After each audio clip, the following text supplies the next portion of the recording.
Notre objectif n'est pas de revivre un traumatisme. L'idée, c'est pas de dire, ok, je prends le traumatisme, ah, t'as été violé, tiens, allez, je te fous dans ton viol.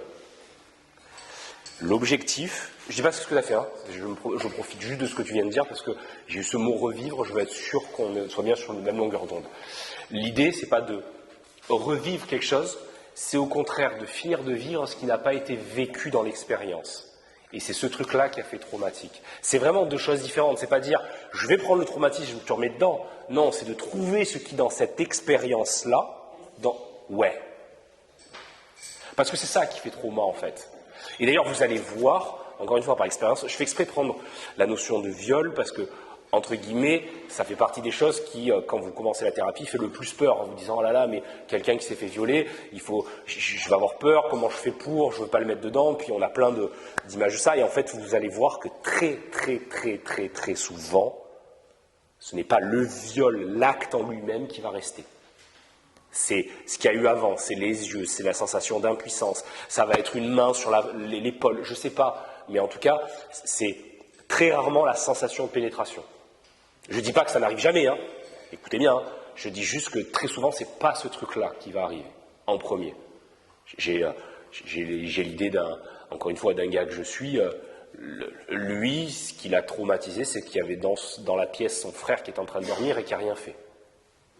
D'accord? Donc, c'est l'idée, encore une fois, il faut vraiment...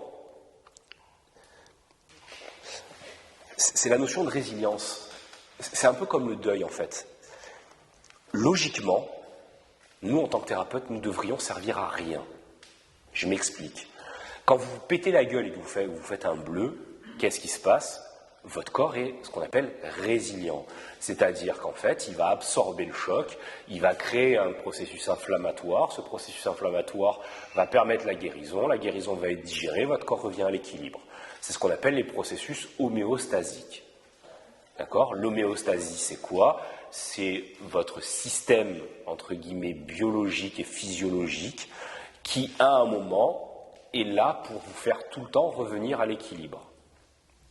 Et c'est de même, c'est exactement la même chose pour notre vécu dit psychologique et émotionnel.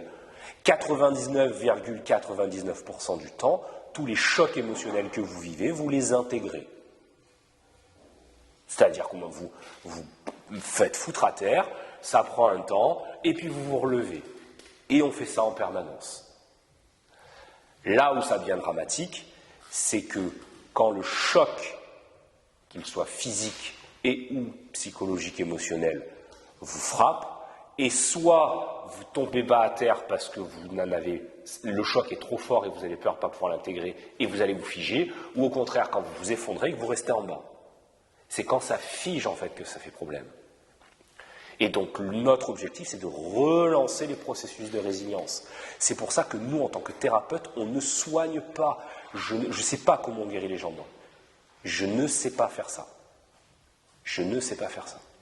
Ça a l'air tout bête ce que je dis, mais c'est super important. En fait, nous sommes là pour relancer les processus de résilience. Nous ne sommes pas le processus de résilience. C'est pour ça que vous m'entendrez dire le processus est roi, le processus est roi. Et quand je parle de processus, c'est le processus de vie, le processus de résilience, le processus homéostasique. Est-ce que c'est aussi trouvé sur quoi l'attention de la personne, c'est focalisé en fait? Alors, tu le verras effectivement, dans ce qui fait trauma, ça va être le truc qui a cristallisé. Alors, c'est en tout cas ce qu'elle a focalisé et qu'elle n'a pas pu intégrer et digérer. Je vais donner une autre image. C'est comme si demain je te fais manger une pierre. Ok? Est-ce que parce que la pierre elle est dans ton estomac, elle fait partie de toi? Non. Là actuellement, au moment où tu manges cette pierre, tu n'es plus dans ton unité, il y a deux entités. Il y a toi et la pierre. Pour retrouver ton unité, il va falloir que tu fasses deux choses. Soit que tu la digères, soit que tu l'expulses par le haut ou par le bas. Et ce n'est qu'à ce moment-là que tu vas retrouver ton processus d'équilibre et que tu vas revenir à l'unité. On a besoin d'intégrer les choses. Je vais faire une petite digression, mais qui pour moi est essentielle. J'ai eu quelqu'un en thérapie, là, il n'y a pas longtemps, et pareil, elle a vécu des attouchements quand elle était jeune. Et elle vient me voir et effectivement, quand je la pousse, elle veut devenir maman et elle n'y arrive pas. Il y a plein de choses qui se jouent derrière. Et en fait, je la pousse. Et à un moment, effectivement, elle résiste, elle verrouille. Et puis elle me dit, elle est face à la petite fille et tout, elle me dit, mais je ne veux pas la voir, cette petite fille, parce que concrètement, si je ne la vois pas, si je ne sens pas sa souffrance, ça ne va pas exister. Et on pousse un petit peu, et jusqu'au moment où elle commence à craquer, et elle me dit, mais je ne sais pas comment accepter ça. Je ne sais pas comment accepter l'abus en gros. Et là, je la regarde, j'éclate de rire. L'abus, ce que j'ai vécu. Elle me dit, je ne sais pas comment je peux accepter ça. Et je la regarde, je dis, mais en fait, vous n'avez pas accepté. Ça fait partie de toutes ces injonctions psycho à la con, excusez-moi de l'expression. Vous n'avez pas accepté. Ce n'est pas de l'acceptation dont on a besoin, c'est de l'intégration, ce n'est pas pareil.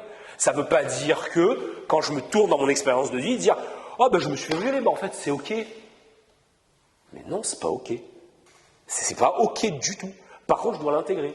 C'est comme un psy qui vous regarde en disant bah, « Il faut faire ton deuil ». Je fais comment mon deuil? Je saute à cloche-pied, je mets une pile dans le cul, comment je fais le deuil? Montre-moi comment, je ne sais pas. Vous comprenez? Parce qu'encore une fois, le deuil, c'est quelque chose de naturel.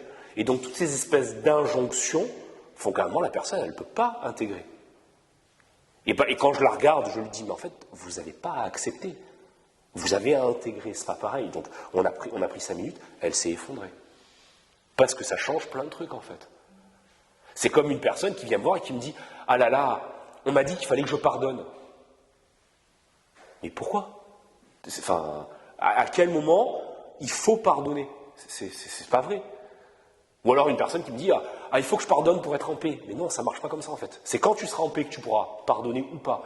Mais en tout cas, tu n'as pas besoin de pardonner, tu as besoin d'être en paix, tu as besoin d'intégrer. Et il y a des choses qui ne peuvent pas être pardonnées, quoi. C'est quelque chose de très religieux ou machin, on n'a pas besoin, enfin, c'est à la personne de savoir si elle veut pardonner ou pas, si c'est excusable ou pas. Par contre, tu dois intégrer, ça c'est quelque chose d'essentiel. C'est ok pour cette dichotomie, c'est quelque chose d'important. En tout cas, dans ma vision des choses, c'est quelque chose de très important. Et ça va vous permettre de libérer les gens sur plein de trucs, quoi. Sur plein de trucs.